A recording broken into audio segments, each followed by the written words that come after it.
Of all of Queen Victoria and Albert's children, several historians believe that her youngest son, Prince Leopold, was the cleverest and the most interesting of all of the young royals.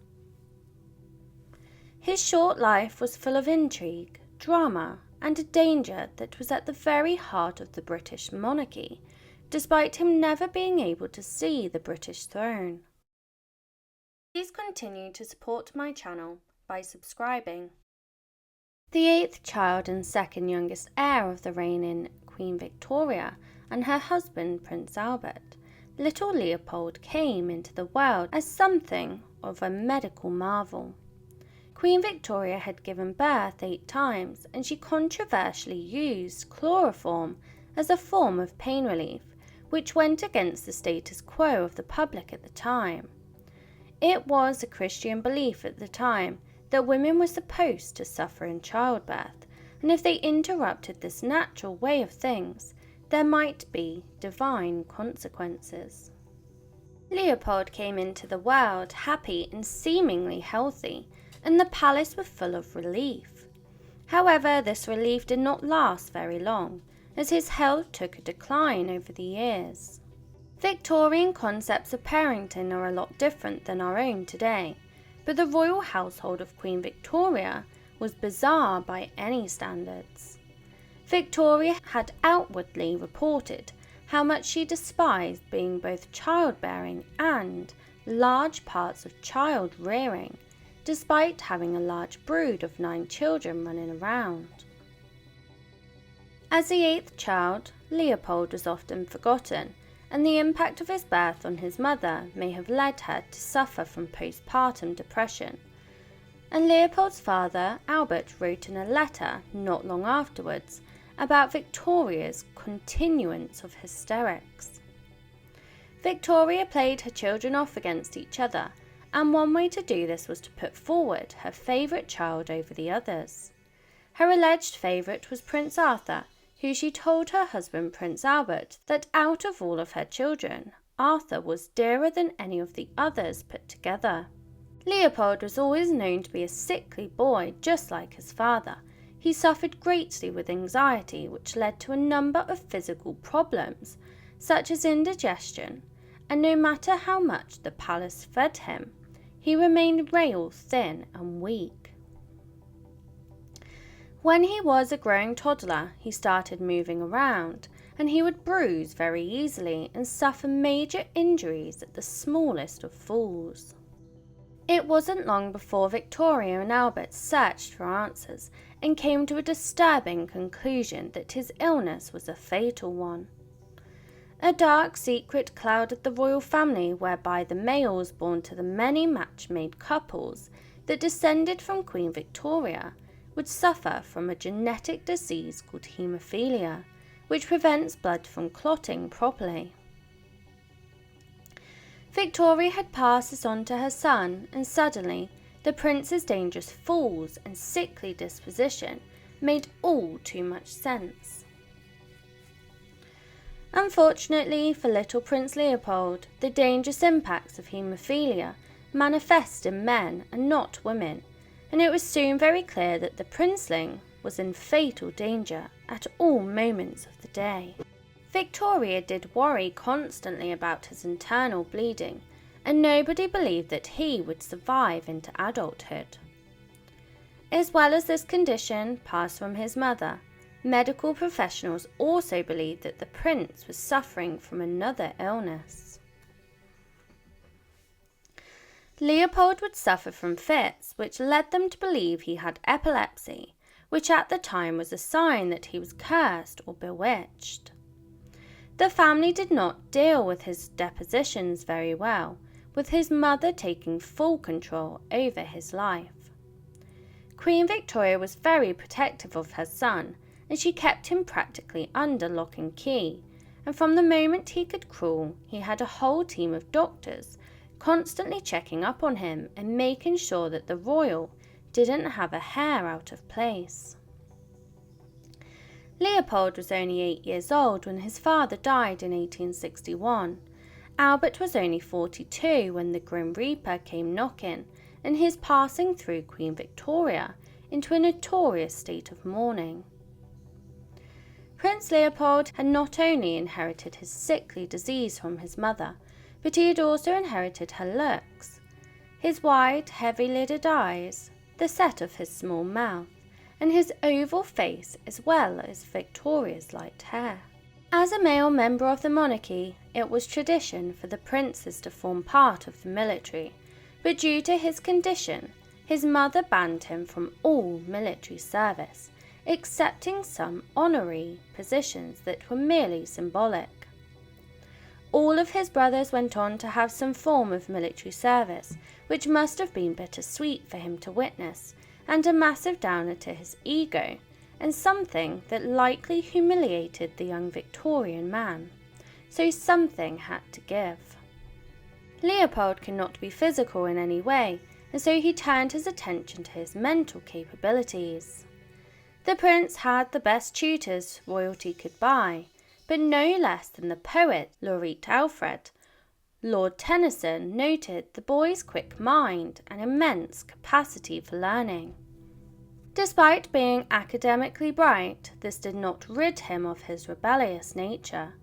As a teenager, he began to grow tired of his mother's watchful and overbearing eye, and so he became a college boy. He had to beg and plead with Queen Victoria to let him attend the University of Oxford out in the world. Victoria finally relented when he was 19, and Leopold got a tiny taste of what independence felt like. Still feeling constrained by his mother's watchful eye, Leopold went to drastic measures to win his full freedom. He made the decision that getting married was his only hope of getting out, and he started his quest for a wife by looking around Europe for a royal bride. As a Prince of England, Leopold should obviously have no trouble at finding a wife, right?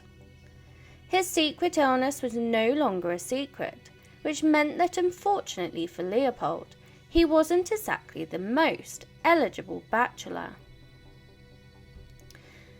As a result, he went through a painful number of options, including the heiress Daisy Maynard and Princess Frederica of Hanover, but all of them rejected him for one reason or another. Then his meddling mother got involved in the matchmaking process and set him up on a blind date. She was actually extremely good at her matchmaking, and after watching him fail over and over again, she soon suggested that Leopold meet up with Princess Helena, the daughter of a German prince and one of Leopold's distant cousins. The German princess had a bad reputation in England for being frigid and distant, but the truth couldn't have been further from this gossip. She was the exact opposite. She loved being among the people. Helena was also very beautiful, and therefore she was absolutely perfect for Leopold. Princess Helena was unusually and shockingly educated for a woman of her time, as she could compete with her match on an intellectual level. She loved math and philosophy, and Leopold was impressed with her. He was completely delighted with her, and he even introduced Helena to his academic circle of friends from Oxford. Obviously, Helena impressed them mightily because she continued lifelong friendships with the group. Leopold had a lovely, extravagant royal wedding, as you would expect for a Prince of England. He didn't wait around, and he jumped right into matrimony with Helena, marrying her on April 27th, 1882. He was 29 years old, and she was 8 years his junior at just 21. The wedding was a royal fairy tale. Helena's train was a full 6 yards long and embroidered in silver. The service was performed by the Archbishop of Canterbury. As a nervous groom, and as one who was not used to the giant public displays of affection and publicity, Helena was clear and confident with her vows, but this cannot be said for Leopold. He mumbled his way through the service with not so distinctly audible answers. Unlike many of the arranged marriages of the past, especially in the royal family, Leopold did well to find true love with Helena. It has been reported that their marriage was blissful, with the married pair complementing each other well. Leopold was just happy to have gained his independence from his mother finally. They went on to produce children, and only a year later, his wife gave birth to his first child, Princess Alice, in 1883. Leopold was living with a curse, and he would pass his disease on to his daughter. As a female, she would not see the impact of haemophilia, but she would go on to become a royal carrier. Determined to grow their family, only a year later, the pair would go on to become pregnant again in 1884. They were in the prime of their lives. They were enjoying family time together with their daughter and their baby on the way. They envisioned a long, bright future together, raising little royals for Grandma Victoria. But unfortunately, Leopold's body had a different plan in store for him when it began to fail him. Leopold was approaching 30, but his royal blood disease was beginning to cause him joint pains during the cold and wintry English winters. His doctors urged him to seek better climates abroad away from his pregnant wife in Cannes, but this would be his ultimate undoing. Leopold was part of a large brood, and he particularly was close to Princess Louise, who was Queen Victoria's 6th child, and only 5 years older than Leopold. Louise was the rebel of the family, and when Leopold was still a child, she set him a particularly bad example when he was caught up in one of her scandals. It is rumoured that Princess Louise began an affair with Leopold's tutor, Walter Sterling, before falling in love and creating a secret love child that would be brought up by a non-royal family, but this was never proven. Leopold was only 14 years old at the time, but he already knew which side he was on. Leopold did not portray a rebellious boy, but he was a geeky guy with a cheeky side. When Queen Victoria dismissed Walter Sterling from royal service, Leopold still kept up a secret correspondence with the man. Despite living a marriage of bliss, it has been alleged that Leopold may have been set to marry another woman called Alice Liddell. She was the real-life inspiration for Alice's adventures in Wonderland, with some even suggesting that he named his daughter Alice after her. But others allege that he was not in love with Alice, but instead he was in love with her younger sister Edith, who was closer to his age. Alice served as a secret smokescreen for Leopold's undying devotion to Edith. If he was so in love with Edith, why did he not go on to marry her? The answer is a heartbreaking one. In 1876, when Leopold was failing in his quest for a bride, the young Liddell girl died from measles or periodontonitis, which is inflammation of the abdomen. Leopold played his part in her funeral with a touching display of affection when he helped carry her coffin into the funeral procession. Queen Victoria lived in fear that her precious boy would be suddenly taken from her, and so she was overbearing and protective of him and his health. But as the years went on, she enjoyed the control she had over him and the fact that he relied on her so heavily. He was kept at her side, just how she liked it, before giving him a promotion to handle her affairs. When Leopold was a young adult, he became Queen Victoria's personal secretary, an unofficial position that his father Prince Albert had mostly held before his untimely passing. In some ways, Leopold's meticulous mind was ideal for this position, though it also pushed him to be concerned with court interests, something he was much less interested in. Leopold was a smart man. His time at Oxford was some of the best years of his life, where he made lifelong friends. He clinked glasses with celebrities like Oscar Wilde, John Ruskin and Lewis Carroll.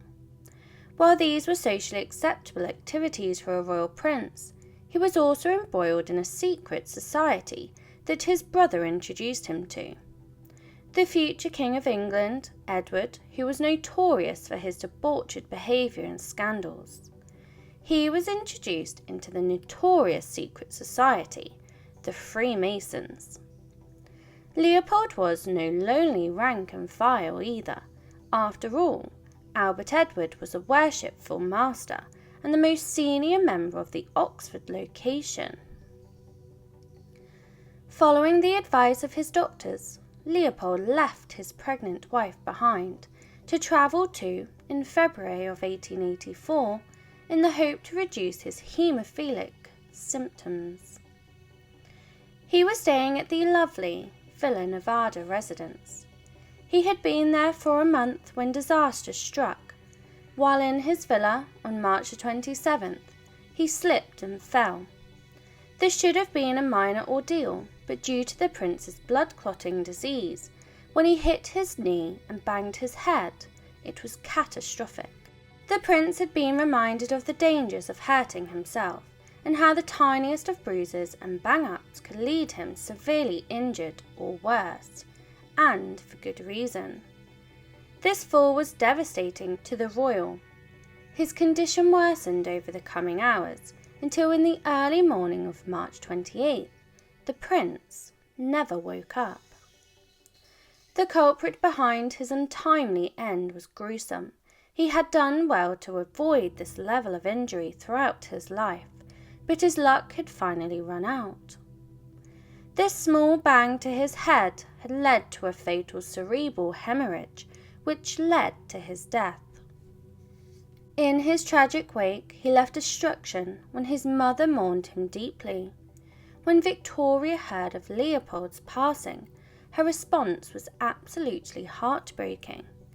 She had already suffered the loss of her dear Albert, as well as Leopold's older sister Alice, and she was beside herself with grief and loneliness, as she wrote in her journal.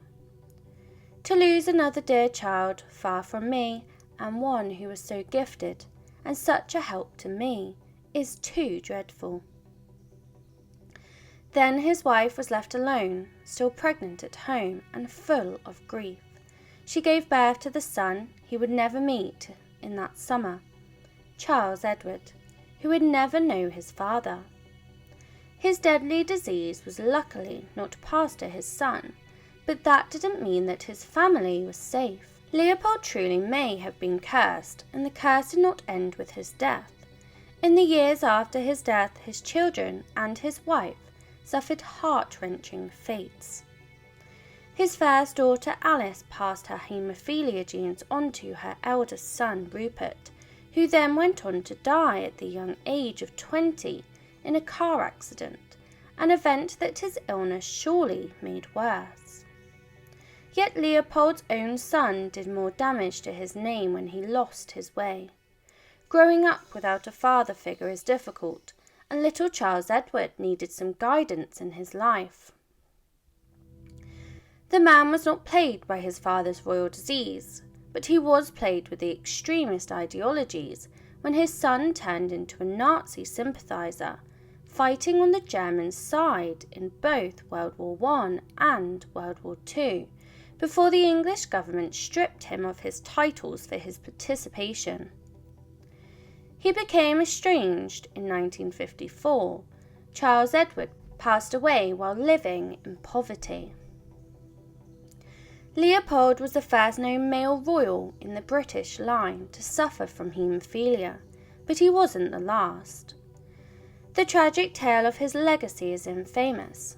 One of Victoria's granddaughters was Princess Alix of Hesse, who was also a carrier of haemophilia, and she became Alexandra, the last Tsarina of Russia. Alexandra ended up passing on her haemophilia to her firstborn son, Alexei. Alexei's haemophilia was severe, and his mother grew desperate, even seeking the controversial help of the dark holy man Rasputin to save Queen Victoria's great-grandson. This, as we know now, was one of the matches that lit the Russian Revolution and eventually toppled the Russian royal family. Please continue to support my channel by subscribing. Please comment, like and subscribe if you wish for more stories, and leave your suggestions below and I will endeavour to cover them.